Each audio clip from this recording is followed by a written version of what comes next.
Hey folks, let's learn something new about the oil and gas industry. We're still in beautiful Longview, Texas, and we're still at Texas Classic Productions, and we're going to spend a few minutes talking with Amy. Hi, Amy. Hello. So Amy's going to give us a rare behind-the-scenes glimpse in what goes on when they set up one of these shows. So Amy, when y'all are considering starting a show, what are some of the things that you have to think of? The first thing that we think about is the condition of the market into which we're expanding. We want to make sure that there aren't any similar shows, competing shows at the same time that we want to go into that market. And we need to make sure that the type of oil and gas professionals that we're looking to recruit, that we can serve their needs by being in that location. So that sounds like real market research, gathering data. Absolutely. Yeah, that's good. So many people don't understand how important that is, so this way you can better serve your audience. So once you figure out, once you gather this market data and you figure out when and where you're going to put on events, what's the next steps? The next steps are largely operational, and so that involves securing the venue and updating all of our internal communication and external communication to announcing the show. After that step, we go aggressively into marketing the show to potential attendees and potential exhibitors. Yeah, and one of the things you may not know about Texas Classic Productions, they only do oil and gas trade shows. The general public's not allowed in, which is one of the reasons we find it so valuable and one of the reasons you should find it so valuable. So once y'all get to that point and y'all actually launch the show, what happens next? We establish our communications based on the different needs that attendees and exhibitors have by participating in our expos. And so we create the message that we know will resonate with them based on data that we collect on a continual basis, and use a variety of marketing channels to get the message out there.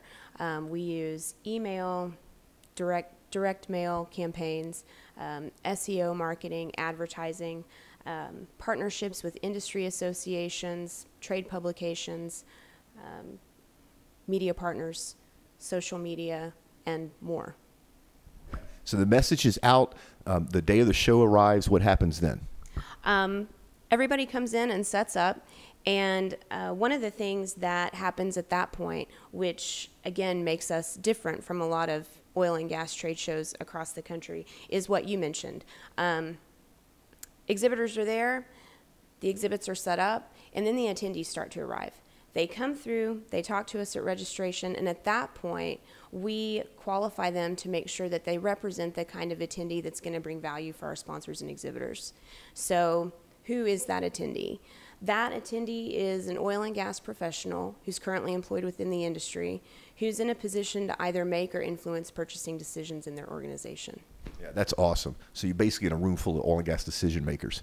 So is your and your team's work done once this show starts? That's when a lot of the hands-on work begins. Show day is a busy day, not only because of setup and because of just the nature of the show, getting attendees in there and making sure that exhibitors and sponsors have everything they need.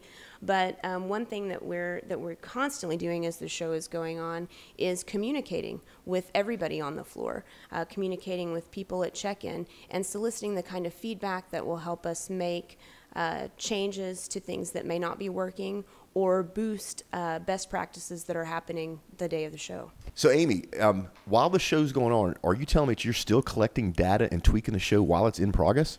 Yes. Any kind of information that we can obtain during the show to make it better while it's happening, we need that kind of information. The show is just a day and a half long. And so any kind of information that will help us make thoughtful changes that could boost success for all of our participants, then that's what we want to do. And so do y'all take that information and while that show's going on automatically are already start thinking about the future shows? Yes. All the feedback that we get from shows from attendees and exhibitors influence the changes that we make to future shows, and that's everything from the way that the show is set up, the timing of the show, the way that we market the show, and even some things about registration or check-in. All those parts of a trade show that we can get feedback on, if we can make improvements there, then we absolutely take that into consideration. Wow, I'd never thought about process improvement as far as it relates to trade shows. That's exactly what y'all do in process improvement. Well, Amy, look, I really appreciate your time. If somebody wanted to find out more about Texas Classic Productions, where should they go? They can go to texasclassicproductions.com, and that gives you information about the organization, who we are, and what we do. For information on the Oilfield Expo series, they can go to oilfield-expo.com. Yeah, and folks, we'll put links in the show notes so you don't need to be taking anything. Well, Amy, thank you so much for your time. I really appreciate you giving my viewers a behind-the-scenes look at what it takes to put on a show. Thank you so much. All right, folks, I hope this helped. We will see you next time.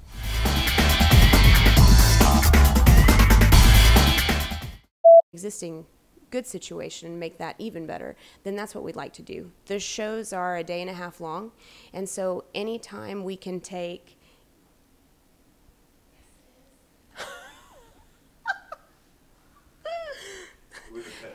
I would say, do the thing. Pepper, do the thing with it.